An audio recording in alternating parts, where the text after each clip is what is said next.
Hello मेरे प्यारे दोस्तों, तो कैसे हैं आप लोग। आशा करते हैं आप सभी ठीक होंगे। तो चलिए हम लोग देखे थे रूल 1 से लेकर के 9 तक।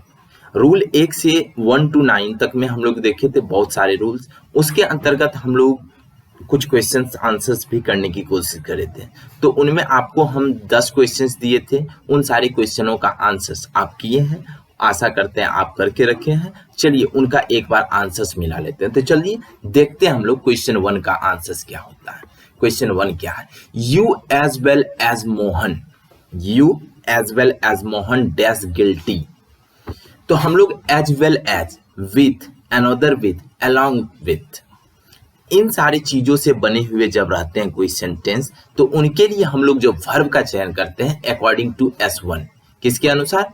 S1 के अनुसार हम लोग वर्ब का चयन करते हैं। देखिए यहां बना हुआ है as well as, S1 you और S2 मोहन।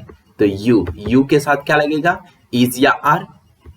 आर लगेगा। हम लोग जानते हैं यू के साथ हमेशा प्लूरल वर्ब, और सब्जेक्ट 1 प्लूरल है तो इनके साथ वर्ब भी कैसा लगेगा? प्लूरल लगेगा। चलिए नेक्स्ट नंबर क्वेश्चन देखते हैं। Neither John nor you dash present. देखते हैं नाइदर नॉर, आइदर और nor, not only but also, इन सारी चीजों से जब सब्जेक्ट का फॉर्मेशन हो तो उसमें भी 2 सब्जेक्ट्स होते हैं और उनमें जो वर्ब का चयन होता है अकॉर्डिंग टू S2 के अनुसार हम लोग क्या करते हैं? वर्ब का चयन करते हैं। तो देखते हैं नाइदर जॉन S1 और यू S2। तो S2 क्या है? यू है। तो यू के अनुसार हम लोग क्या करेंगे? वर्ब का चयन करेंगे। तो neither John nor you was present या वर प्रेजेंट। तो यू है तो यू के साथ हमेशा क्या प्रयोग होता? वर्ब। तो neither John nor you were present. चलिए नेक्स्ट नंबर क्वेश्चन देखते हैं। Question number 3। क्वेश्चन नंबर 3 है कि आइदर शोभा और I dash to blame, is to blame, am to blame या आर टू ब्लेम। क्या होगा देखते हैं। आइदर और से बना हुआ, आइदर और से जब भी बना हो तो हम लोग अकॉर्डिंग टू S2 के अनुसार, S1 क्या है? शोभा, और S2 क्या है? आई। तो आई के साथ कौन सा वर्ब का यूज होता है?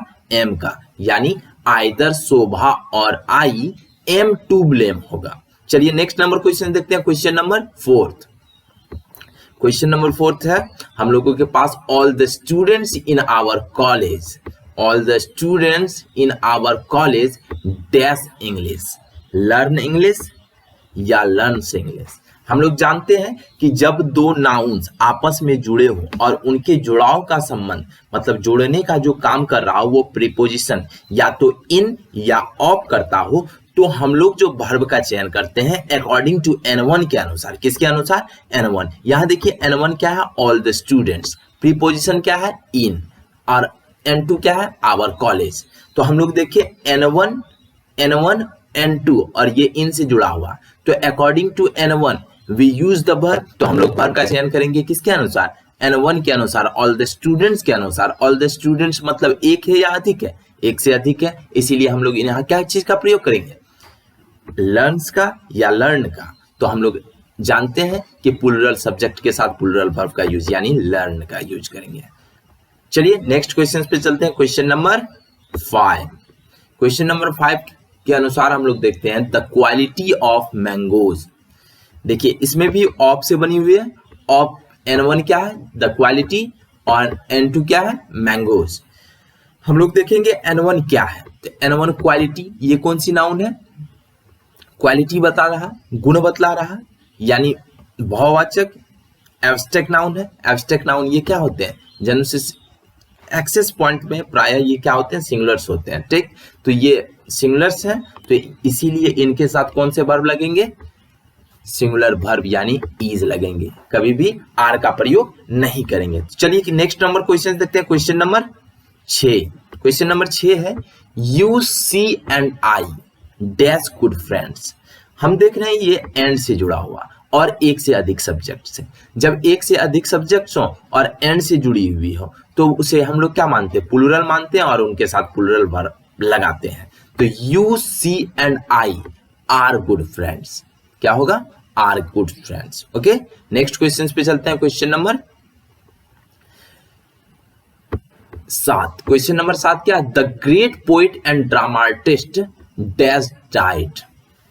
The great poet and dramatist, हम लोग देखे थे कि 2 सब्जेक्ट्स होंगे, 2 या 2 से अधिक सब्जेक्ट्स होंगे और उनमें पहले वाले सब्जेक्ट्स में आर्टिकल्स होंगे। क्या होंगे?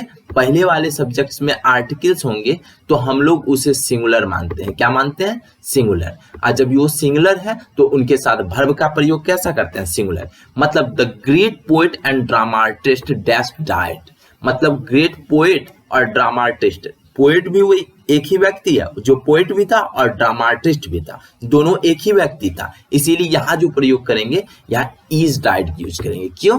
क्योंकि व्यक्ति एक है, जो पोएट भी था और ड्रामाटिस्ट भी था। चलते हैं हम लोग क्वेश्चन नंबर 8 पे। Next question, bread and butter.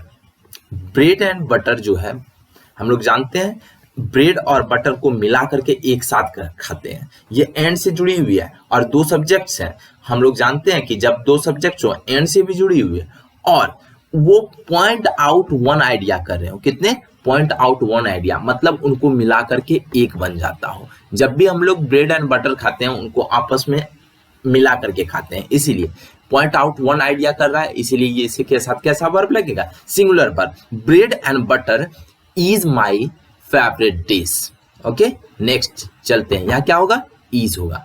Question number 9 पे, तो चलिए क्वेश्चन नंबर 9 पे हम लोग क्या है? राइस एंड कड़ी। राइस एंड कड़ी, ये भी वही है। राइस और कड़ी दोनों को हम लोग क्या करते हैं? मिला करके खाते हैं। पॉइंट आउट कितने आइडिया कर रहे हैं? एक आइडिया। इसके साथ हम लोग कौन से वर्ब का यूज करेंगे? इज का। किसका वर्ब? इज का। मतलब राइस एंड कड़ी is my favourite dish. Okay, चलिए क्वेश्चन नंबर 10 पे चलते हैं हम लोग। क्वेश्चन नंबर क्या है? Time and tide. Time and tide dash for none, waits for none या वेट फॉर नन। तो देखते हैं हम लोग क्या वेट्स होगा या वेट होगी। क्या था? टाइम और समय।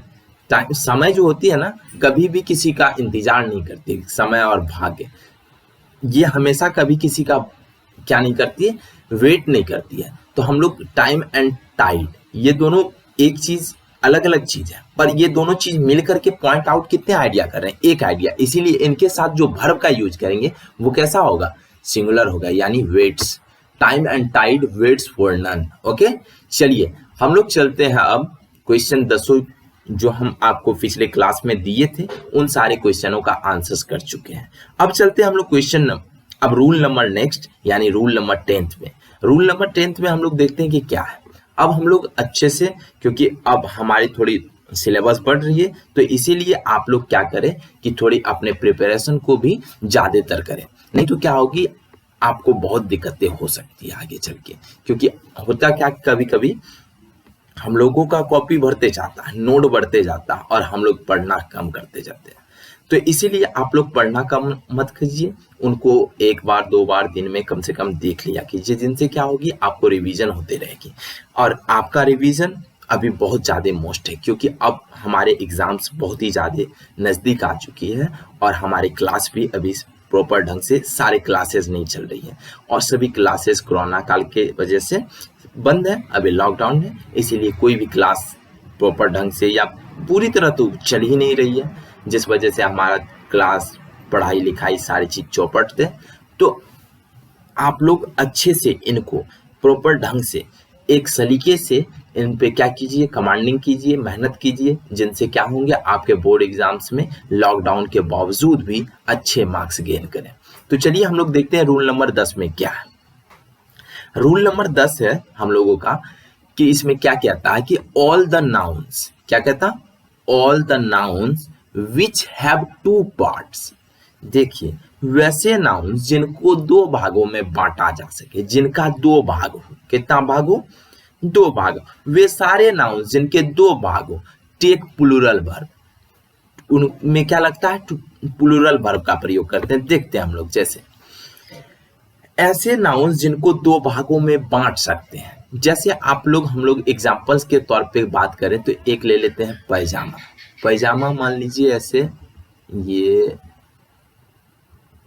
ये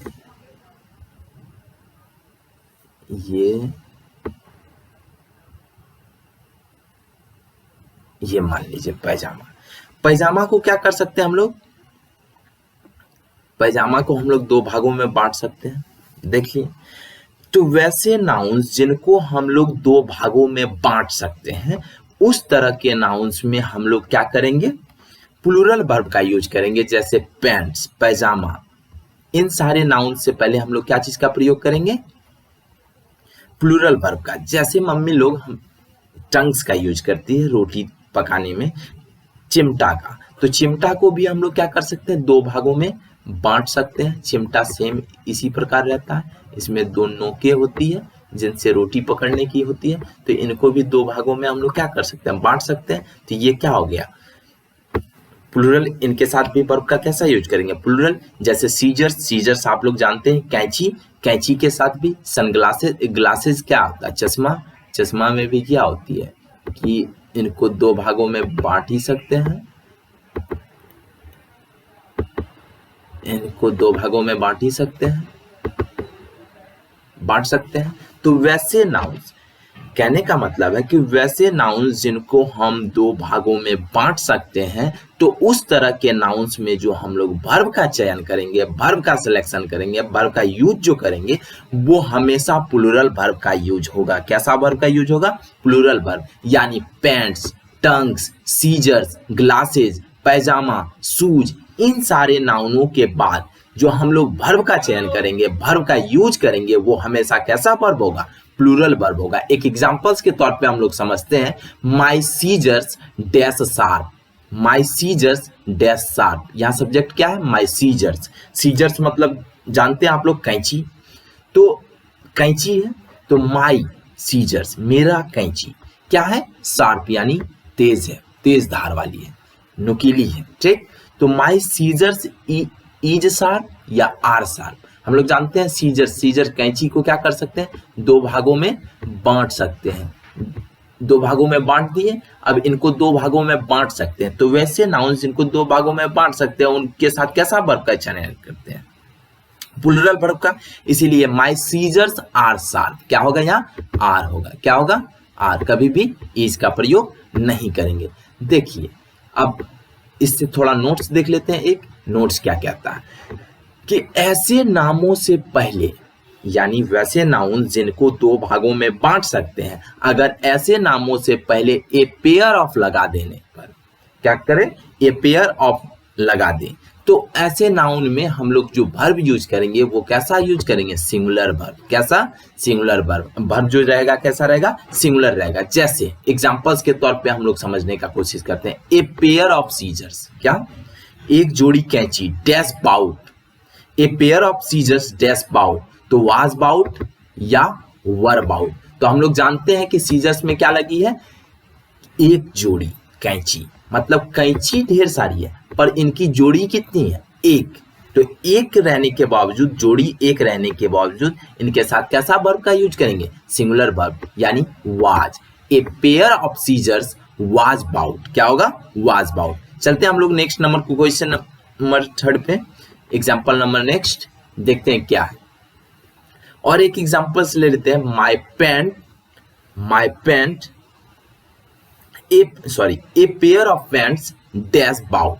ए pair of pants dash bought का क्या सेंस आएगा, ए पेयर ऑफ पैंट्स मतलब मैंने एक जोड़ी पैंट खरीदी, ठीक।